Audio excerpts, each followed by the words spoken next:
കേന്ദ്രഭരണത്തിന്റെ സ്വാധീനം ഉപയോഗിച്ച് ബി.ജെ.പി. നുണപ്രചാരണം നടത്തുന്നതായി മുഖ്യമന്ത്രി പിണറായി വിജയൻ. നാടിന്റെ സമാധാനം തകർക്കുന്നവർക്ക് ആർ.എസ്.എസും ബി.ജെ.പിയും പിന്തുണ നൽകുന്നതായും മുഖ്യമന്ത്രി പിണറായി വിജയൻ വ്യക്തമാക്കി. വിശദാംശങ്ങളുമായി ഷാജഹാൻ ചേരുന്നു. ഷാജി, പിണറായിയുടെ കൂടുതൽ വാക്കുകൾ സംബന്ധിച്ച്. പ്രതീക്ഷ, ചേർത്തലയിൽ ആർ.എസ്.എസ് അക്രമത്തിൽ കൊല ചെയ്യപ്പെട്ട ഷിബുവിന് പിണറായി വിജയൻ ഇക്കാര്യങ്ങൾ പറഞ്ഞത്.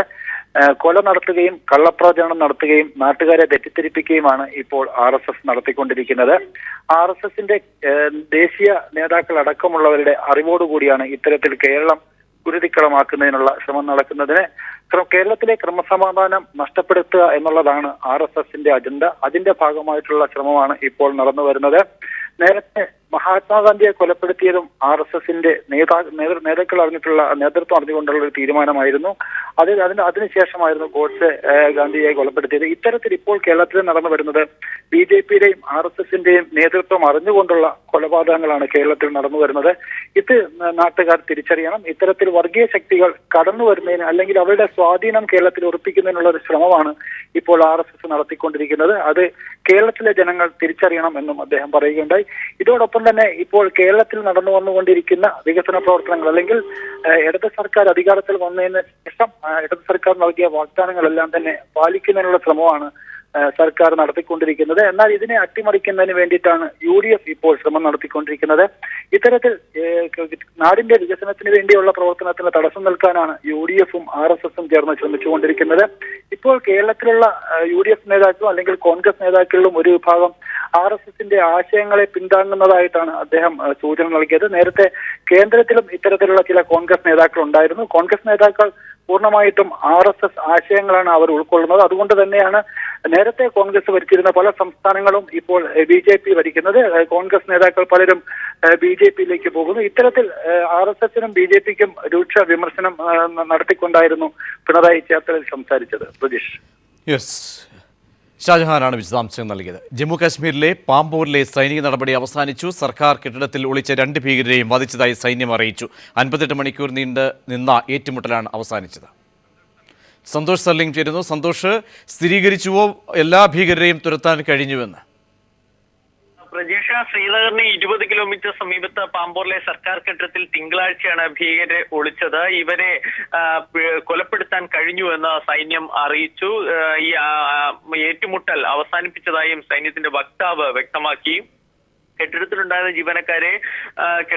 നേരത്തെ തന്നെ ഉണ്ടായിരുന്ന ജീവനക്കാരെ സുരക്ഷിതമായ പുറത്തെത്തിയ ശേഷം തിങ്കളാഴ്ച രാവിലെയോടുകൂടിയാണ് സൈന്യം ഭീകരർക്കെതിരെ ആക്രമണം ആരംഭിച്ചത്. 2 ഭീകരരെ വധിച്ചു, ഒരു സുരക്ഷാ ഭടന് പരിക്കേറ്റു. ഭീകരരെ ജീവനോടെ പിടികൂടാനുള്ള ശ്രമം നടത്തിയിരുന്നു. അതുകൊണ്ടാണ് ഇത്രയേറെ സമയം നീണ്ടത്. കൂടാതെ ഈ കെട്ടിടത്തിന്റെ വലിപ്പം വലിയ നാശനഷ്ടങ്ങൾ ഉണ്ടാകാതിരിക്കാൻ ശ്രമിച്ചത്. സാധാരണക്കാർ കെട്ടിടത്തിൽ കൂടുതലായി കിടങ്ങിക്കിടപ്പുണ്ടോ എന്ന സംശയമൊക്കെ കാരണം സൈന്യം വളരെ പതുക്കെ ശ്രദ്ധയോടുകൂടിയാണ് ആക്രമണം നടത്തിയത്. അതാണ് ഇത്രയേറെ സമയം കാരണം. എന്തായാലും ഇന്നലെ മുതൽ തീവ്രവാദികളുടെ ഭാഗത്തു നിന്ന് വെടിവെപ്പുണ്ടായില്ല. തുടർന്ന് മണിക്കൂറുകൾക്ക് ശേഷം കെട്ടിടത്തിനുള്ളിൽ സൈന്യം കയറി. 60ഓളം മുറികൾ ഇവിടെ ഉണ്ടായിരുന്നു. ഇതെല്ലാം പരിശോധിച്ച ശേഷമാണ് തീവ്രവാദികൾ കൊല്ലപ്പെട്ടു എന്നിപ്പോൾ സ്ഥിരീകരിച്ചിരിക്കുന്നത്. എന്തായാലും ആയുധങ്ങൾ കെട്ടിടത്തിൽ നിന്നും കണ്ടെത്തിയിട്ടുണ്ട്.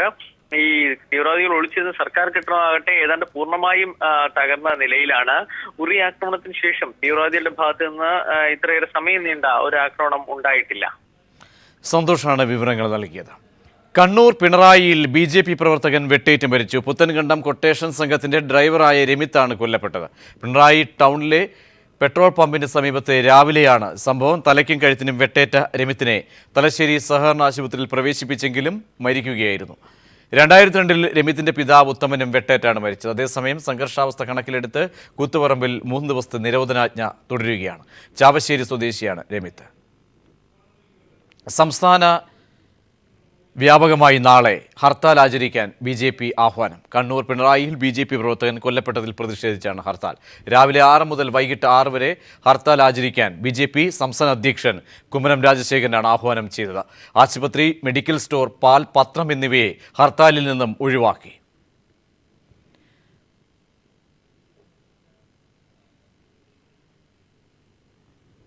രാഷ്ട്രീയ കൊലപാതകങ്ങളുടെ പശ്ചാത്തലത്തിൽ മുഖ്യമന്ത്രി ആഭ്യന്തര വകുപ്പ് ഒഴിയണമെന്ന് KPCC അധ്യക്ഷൻ VM സുധീരൻ. ബന്ധു നിയമനത്തിൽ മന്ത്രി EP ജയരാജൻ രാജിവെക്കണമെന്നും ഇക്കാര്യം ആവശ്യപ്പെട്ട് പ്രക്ഷോഭം നടത്തുമെന്നും KPCC രാഷ്ട്രീയകാര്യ സമിതി യോഗത്തിന് ശേഷം സുധീരൻ പറഞ്ഞു. അതേസമയം കഴിഞ്ഞ സർക്കാരിന്റെ കാലത്തെ നിയമനങ്ങൾ സംബന്ധിച്ച ചോദ്യങ്ങളിൽ നിന്ന് അദ്ദേഹം ഒഴിഞ്ഞുമാറി. KSU സംഘടനാ തെരഞ്ഞെടുപ്പ് താഴെത്തട്ട് മുതൽ നടത്തണമെന്ന് ഹൈക്കമാൻഡിനോട് ആവശ്യപ്പെടാൻ രാഷ്ട്രീയകാര്യ സമിതി യോഗം തീരുമാനിച്ചു. കോൺഗ്രസ് നിയമസഭ മാർച്ച് നടത്താൻ തീരുമാനിച്ചിരിക്കുകയാണ്. ബന്ധു നിയമനത്തിൽ തിരുത്തൽ നടപടി സെക്രട്ടേറിയറ്റ് തീരുമാനിക്കുമെന്ന് CPIM general secretary Sitaram Yechury. നിയമന വിവാദത്തിൽ പരാതികൾ ഒന്നും ലഭിച്ചിട്ടില്ലെന്നും യെച്ചൂരി വ്യക്തമാക്കി. You see, the process of correction of whatever has happened has been initiated. The Secretariat is meeting on the 14th in AKG Center at Trivandrum. They will take the appropriate decisions and you will all be informed. So there will be corrective action anyway. Yes, obviously. ബന്ധു നിയമന വിവാദത്തിൽ മുഖ്യമന്ത്രി നിലപാട് വ്യക്തമാക്കിയിട്ടുണ്ടെന്ന് AK ബാലൻ. UDF-നെ പോലെയല്ല LDF പ്രവർത്തിക്കുന്നത്. ഇക്കാര്യത്തിലുള്ള നിലപാട് കാത്തിരുന്ന് കാണാമെന്നും AK ബാലൻ അറിയിച്ചു. CPIM എങ്ങനെ വിജിലൻ്റ് ആയാലും അപ്പുറത്തുള്ള ആൾക്കാരും ഇതേ ഒരു മാനസികാവസ്ഥയിലേക്ക് എത്തണമല്ലോ. അതല്ലല്ലോ ഇപ്പോൾ കഴിഞ്ഞ കുറേ ദിവസങ്ങളിലായിട്ട് നിങ്ങൾ കണ്ടത്. ഈ ഗവൺമെൻറ് അധികാരത്തിൽ വന്നതിന് ശേഷം ഏറ്റവും ആൾക്കാർ കൊല ചെയ്യപ്പെട്ടിട്ടുള്ളത് ഏത് ഭാഗത്തു നിന്നാണ്? അതുകൂടി EP ജയരാജന്റെ നടപടി തെറ്റെന്ന് ഗതാഗത വകുപ്പ് മന്ത്രി AK ശശീന്ദ്രൻ. ജനാഭിലാഷത്തിനനുസരിച്ച് തിരുത്തൽ നടപടി LDF യോഗത്തിൽ ഉണ്ടാകുമെന്നും AK ശശീന്ദ്രൻ കോഴിക്കോട്ട് പറഞ്ഞു. അല്ല, ആ നിയമനം ശരിയല്ല എന്ന് തോന്നിയതുകൊണ്ടാണല്ലോ അത് തിരുത്തിയത്. അതിനെ LDF ന്യായീകരിച്ചിട്ടില്ലല്ലോ. ജനങ്ങളുടെ താല്പര്യങ്ങൾ, മുന്നണിയുടെ ആകെ പ്രഖ്യാപിത നയം, ഇതെല്ലാം പരിഗണിച്ചുകൊണ്ടല്ലേ ഒരു തീരുമാനം എടുക്കുക. അത് തീരുമാനമെടുക്കാൻ മാത്രം ആർജവമുള്ളൊരു നേതൃത്വം ഇപ്പം LDF-നും ഗവൺമെൻറ്റിനും ഉണ്ട് എന്നാണ് എൻ്റെ വിശ്വാസം. കോൺഗ്രസ് ഉപാധ്യക്ഷൻ രാഹുൽ ഗാന്ധിയെ പാർട്ടിയിൽ നിന്നും പുറത്താക്കണമെന്നാവശ്യപ്പെട്ട് കോൺഗ്രസ് നേതാവ് രംഗത്ത്. മധ്യപ്രദേശിൽ നിന്നുള്ള കോൺഗ്രസ് നേതാവ് ശൈലേഷ് ചൗബിയാണ് വീഡിയോ സന്ദേശത്തിലൂടെ പാർട്ടി അധ്യക്ഷ സോണിയാഗാന്ധിയോട് ആവശ്യം ഉന്നയിച്ചിരിക്കുന്നത്. പാർട്ടി പ്രവർത്തനം രാഹുലിന് പറ്റിയ പണിയല്ല, അതുകൊണ്ട് അദ്ദേഹത്തെ പാർട്ടിയിൽ നിന്ന് ഉടൻ തന്നെ പുറത്താക്കി മറ്റെന്തെങ്കിലും പണി ഏൽപ്പിക്കണമെന്നും വീഡിയോ സന്ദേശത്തിൽ പറയുന്നു. രാഹുലിന്റെ ദല്ലാൾ പ്രയോഗത്തെയും ശൈലേഷ് വിമർശിക്കുന്നുണ്ട്. അതേസമയം രാഹുലിനെ വിമർശിച്ച ശൈലേഷിനെതിരെ കടുത്ത നടപടി വേണമെന്ന് സംസ്ഥാനത്തെ മുതിർന്ന കോൺഗ്രസ് നേതാക്കൾ ആവശ്യപ്പെട്ടു. मैं शैलेश चौबे, संगठन सचिव जिला कांग्रेस बड़वानी, मैं हमारी राष्ट्रीय अध्यक्ष श्रीमती सोनिया गांधी जी से ये मांग करना चाहता हूं कि जो व्यक्ति, आप पार्टी के अध्यक्ष हैं, जो व्यक्ति पार्टी का भला नहीं कर सकता, अगर उनमें राजनीतिक योग्यता नहीं है तो उनको राजनीति बंद कर देना चाहिए, राहुल गांधी को पार्टी से निकाल देना चाहिए और उनको कोई एक अच्छे व्यवसाय में लगा देना चाहिए, ताकि हम जैसे लोग जो कांग्रेस को चाहते हैं तो भाजपा से लड़े और आगे लड़ाई जारी रखे. ये व्यक्ति हमें हर मोर्चे पर विफल करेगा और इसका नेतृत्व हमको स्वीकार नहीं है, क्योंकि ये नेतृत्वहीन व्यक्ति है. आप इसको पार्टी से निकालें, यह मेरी मांग है. സംസ്ഥാന സർക്കാരിന് കീഴിലെ മുഴുവൻ ടോൾ പിരിവും നിർത്തലാക്കുമെന്ന് മുഖ്യമന്ത്രി പിണറായി വിജയൻ. ദേശീയപാത 4 വരിയാക്കുന്നതിനുള്ള നടപടികൾ ഊർജിതമാക്കുമെന്നും സ്ഥലമേറ്റെടുപ്പുമായി ബന്ധപ്പെട്ട പ്രശ്നങ്ങൾക്ക് പരിഹാരം കാണാൻ കളക്ടർമാരെ ചുമതലപ്പെടുത്തിയിട്ടുണ്ടെന്നും അദ്ദേഹം പറഞ്ഞു. പാലാരിവട്ടം മേൽപ്പാലം ഉദ്ഘാടനം ചെയ്ത് സംസാരിക്കുകയായിരുന്നു മുഖ്യമന്ത്രി. വർഷങ്ങളായുള്ള ഗതാഗതക്കുരുക്കിനാണ് പാലാരിവട്ടം മേൽപ്പാലം യാഥാർത്ഥ്യമായതോടെ പരിഹാരമാകുന്നത്. മേൽപ്പാലം മുഖ്യമന്ത്രി പിണറായി വിജയൻ ഗതാഗതത്തിനായി തുറന്നുകൊടുത്തു. സംസ്ഥാന സർക്കാരിന് കീഴിൽ വരുന്ന മുഴുവൻ ടോളുകളും നിർത്തലാക്കുമെന്നും വരുമാനത്തിനായി ബദൽ സംവിധാനങ്ങൾ കണ്ടെത്തുമെന്നും മുഖ്യമന്ത്രി പറഞ്ഞു. സംസ്ഥാന ഗവൺമെന്റ് നിർമ്മിക്കുന്ന കാര്യങ്ങളിൽ ടോൾ ഏർപ്പെടുത്തിക്കൊണ്ട് പിരിക്കുന്ന സമ്പ്രദായം ഒഴിവാക്കുകയാണ്. അതേസമയം ശാസ്ത്രീയമായി വരുമാനം വർദ്ധിപ്പിക്കാനുള്ള മറ്റു മാർഗങ്ങൾ തേടുകയും ചെയ്യും. കാസർഗോഡ് മുതൽ തിരുവനന്തപുരം വരെയുള്ള ദേശീയപാത 4 വരിയാക്കത്തക്ക രീതിയിലുള്ള വികസന പ്രവർത്തനമാണ് നമുക്ക് നടക്കേണ്ടത്. സംസ്ഥാന സർക്കാരിന് കീഴിലെ കേരള റോഡ് ഫണ്ട് ബോർഡിന് ഇന്ധനവിഹിതമായി ലഭിക്കുന്ന തുകയിൽ നിന്നാണ് 39 കോടി രൂപ ചെലവിൽ പാലം നിർമ്മിച്ചത്. ഒറ്റത്തൂണിൽ 4 വരി ഫ്ലൈ ഓവർ യാഥാർത്ഥ്യമാവുന്നത് സംസ്ഥാനത്ത് ഇതാദ്യമായാണ്. 442 മീറ്റർ പാലവും ഇരുഭാഗത്തുമുള്ള അപ്രോച്ച് റോഡുമടക്കം ഫ്ലൈ ഓവറിൻ്റെ ആകെ നീളം 750 മീറ്ററാണ്. 2014 സെപ്റ്റംബർ ആദ്യത്തോടെയായിരുന്നു നിർമ്മാണം ആരംഭിച്ചത്. ചടങ്ങിൽ പൊതുമരാമത്ത് മന്ത്രി ജി സുധാകരൻ അധ്യക്ഷനായിരുന്നു. News bureau, Kochi. അഭിഭാഷക മാധ്യമ തർക്കം പരിഹരിക്കാനായുള്ള അനുരഞ്ജന ചർച്ചയിൽ നിർദ്ദേശങ്ങൾ അശാസ്ത്രീയമെന്ന് സെബാസ്റ്റ്യൻ പോൾ. നിബന്ധനകളുടെ അടിസ്ഥാനത്തിൽ കോടതി റിപ്പോർട്ടിംഗ് സാധ്യമല്ലെന്നും സെബാസ്റ്റ്യൻ പോൾ പറഞ്ഞു. കോഴിക്കോട് പത്രപ്രവർത്തക യൂണിയന്റെ സെമിനാറിൽ സംസാരിക്കുകയായിരുന്നു അദ്ദേഹം. ഇപ്പോൾ വാർത്താ ശേഖരണത്തിന്, വിവരശേഖരണത്തിനാണ് സ്രോതസ്സിൽ തന്നെ തടയുകയാണ്. അപ്പോൾ എമർജൻസിയേക്കാൾ ഭീകരമായ അവസ്ഥയാണ് ഇപ്പോൾ നിലനിൽക്കുന്നത്. അത് ജഡ്ജിമാർ തന്നെ അത് പ്രൊമോട്ട് ചെയ്യുന്നു, ജഡ്ജിമാർ തന്നെ അത് സംരക്ഷിക്കുന്നു. ഞാൻ അത്രയും ഒരു നല്ല കരുത്തുള്ള ആയുധം കയ്യിലിരിക്കുമ്പോൾ ഇന്ത്യൻ ആർമി നിയന്ത്രണ രേഖയ്ക്ക് അപ്പുറത്ത് നടത്തിയതിനേക്കാൾ ഭംഗിയായി, കാര്യക്ഷമമായി ഈ സർജിക്കൽ സ്ട്രൈക്ക് നടത്താൻ മാധ്യമങ്ങൾക്ക് കഴിയും. അത് നടത്തിയാൽ തീരും, അത്രേ ഉള്ളൂ പ്രശ്നം. അത് അല്ലാതെ നമ്മൾ എല്ലാ കാലവും ഇങ്ങനെ ഡിഫൻസിലാവുക, പ്രതിരോധത്തിലാവുക, അങ്ങനെ മുന്നോട്ട് പോകാൻ കഴിയും. ആണവ വിതരണ ഗ്രൂപ്പിലേക്കുള്ള ഇന്ത്യയുടെ അംഗത്വം ചർച്ച ചെയ്യാമെന്ന് ചൈന സമ്മതിച്ചു. ബ്രിക്സ് ഉച്ചകോടിക്കായി ശനിയാഴ്ച ഇന്ത്യയിലെത്തുന്ന ചൈനീസ് പ്രസിഡന്റ് പ്രധാനമന്ത്രി നരേന്ദ്രമോദിയുമായി ഇക്കാര്യം ചർച്ച ചെയ്യും. അംഗത്വത്തിനായുള്ള ഇന്ത്യയുടെ നീക്കത്തെ ശക്തമായി എതിർക്കുന്ന രാജ്യങ്ങളിൽ ഒന്നാണ് ചൈന. 2016 8ാമത് ബ്രിക്സ് ഉച്ചകോടിക്ക് ഇന്ത്യയാണ് ആതിഥ്യം വഹിക്കുന്നത്. ശനിയാഴ്ചയും ഞായറാഴ്ചയും ഗോവയിൽ നടക്കുന്ന ഉച്ചകോടിയിൽ ബ്രിക്സ് രാഷ്ട്രങ്ങളായ Brazil, China, Russia, South Africa രാഷ്ട്രത്തലവന്മാർ പങ്കെടുക്കും. ഇവരെ കൂടാതെ സാർക്ക് രാജ്യങ്ങളിലെ തലവന്മാരെയും വിവിധ സെക്ഷനുകളിലേക്ക് ക്ഷണിച്ചിട്ടുണ്ട്.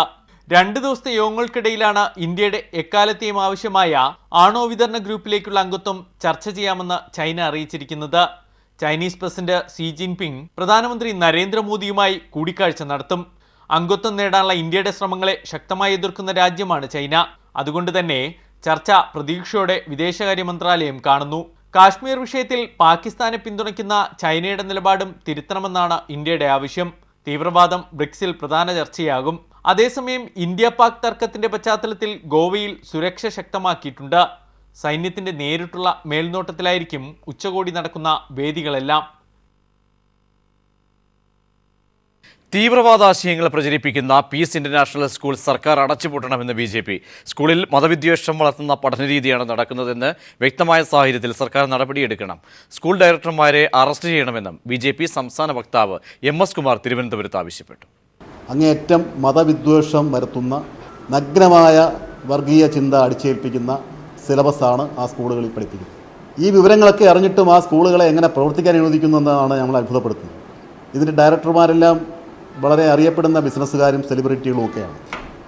അവരുടെ പേരിൽ കേസ് ചാർജ് ചെയ്ത് അറസ്റ്റ് ചെയ്ത് നടപടിയെടുക്കണം എന്ന് ഞങ്ങൾ ആവശ്യപ്പെടുന്നത് വളരെ ഗുരുതരമായൊരു കാര്യമാണ്. പേരിന്റെ പിന്നിൽ ജാതിപ്പേര് ചേർക്കുന്ന രീതി കേരളത്തിൽ വീണ്ടും തുടങ്ങിയെന്ന് മുഖ്യമന്ത്രി പിണറായി വിജയൻ. പണ്ടുകാലത്ത് പേരിനൊപ്പം ജാതിപ്പേര് ചേർക്കുന്ന സമ്പ്രദായം ഉണ്ടായിരുന്നു. പിന്നീട് ഈ അവസ്ഥയ്ക്ക് മാറ്റം വന്നു. കേരളത്തിന്റെ മതനിരപേക്ഷ സംസ്കാരത്തിന്റെ ഭാഗമായിട്ടായിരുന്നു ആ മാറ്റം. എന്നാൽ പഴയ കാലത്തേക്ക് നാടിനെ കൊണ്ടുപോകാൻ ആപൽക്കരമായ ശ്രമം നടക്കുന്നതായും പിണറായി വിജയൻ കൂട്ടിച്ചേർത്തു. ഇടപ്പള്ളി AKG ഗ്രന്ഥശാല വാർഷിക ആഘോഷം ഉദ്ഘാടനം ചെയ്യുകയായിരുന്നു മുഖ്യമന്ത്രി. ഇപ്പോൾ ആ പഴയ കാലത്തേക്ക് നമ്മുടെ നാട്ടിനെ തിരിച്ചു കൊണ്ടുപോകാനുള്ള ശ്രമം നടക്കുന്നു. ആ ശ്രമം ആപൽക്കരമായി വളർന്നു വരുന്നു. ഇതിൻ്റെ ഭാഗമായി പേരിൻ്റെ പിന്നിലുള്ള വാൽ ഉപേക്ഷിച്ച് നല്ലതുപോലെ ജീവിതം നയിച്ചു വന്ന ആളുകളുടെ ചില മക്കൾ അല്ലെങ്കിൽ പേരക്കുട്ടികൾ അവരൊക്കെ ഇപ്പോൾ ആ പേരിൻ്റെ പിന്നിൽ പഴയ ജാതിപ്പേര് ചേർക്കുന്ന നില വന്നിരിക്കുകയാണ്. ഒരു തിരിച്ചുപോക്കിൻ്റെതായ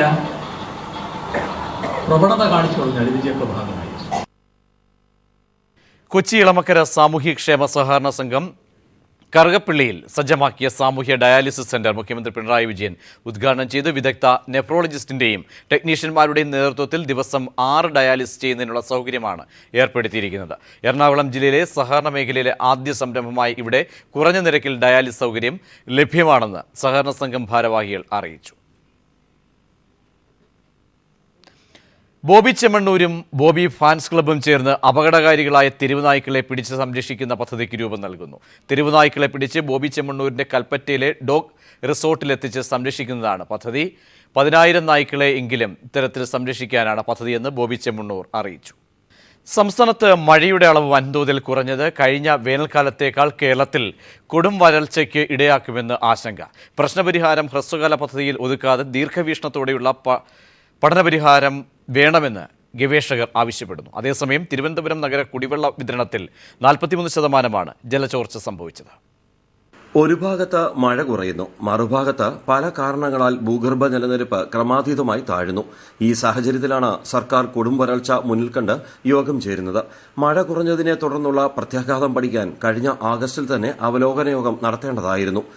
പ്രശ്നപരിഹാരത്തിന് ഹ്രസ്വകാല മാർഗം ഉരുത്തിരിയുമെങ്കിലും ദീർഘവീക്ഷണത്തോടെയുള്ള പഠന പരിഹാരത്തിന് ഇക്കുറിയെങ്കിലും മുഖ്യമന്ത്രിയുടെ അധ്യക്ഷതയിൽ കൂടുന്ന യോഗത്തിൽ തീരുമാനം ഉണ്ടാകുമെന്ന പ്രതീക്ഷയിലാണ് ശാസ്ത്ര കുതുകികൾ. മൺസൂണിൽ 2017 മില്ലിമീറ്റർ കിട്ടേണ്ടത് 1344 മില്ലിമീറ്ററായിട്ട് കുറഞ്ഞിരിക്കുന്നു. ഏതാണ്ട് 670 മില്ലിമീറ്ററിന്റെ കുറവ്. ഇത് ഡെസേർട്ട് സ്റ്റേറ്റ് ആയിട്ടുള്ള രാജസ്ഥാൻ സംസ്ഥാനത്ത് ഒരു വർഷം കിട്ടുന്ന മഴയേക്കാൾ കൂടുതലാണ് എന്നുള്ളത് ഓർക്കണം. കേരളത്തിൽ ജലസാക്ഷരത എന്നുള്ളത് അടിയന്തരമായി നടപ്പാക്കേണ്ട ഒരു വലിയ പദ്ധതിയായി തന്നെ മാറേണ്ട സമയം അതിക്രമിച്ചു. ആഗോളതാപനത്തിനും കാലാവസ്ഥാ വ്യതിയാനത്തിനും കാരണമായ കാർബൺ നൈട്രജൻ ചക്രങ്ങൾ മനസ്സിലാക്കി ഈ മൂലകങ്ങളെ ആവുന്നത്ര കാലം ഭൂതലത്തിൽ തന്നെ നിലനിർത്താനുള്ള ശാസ്ത്രീയ മാർഗങ്ങൾ സ്വീകരിക്കണമെന്നാണ് ഗവേഷകർ മുന്നോട്ട് വെക്കുന്ന പ്രധാന നിർദ്ദേശം.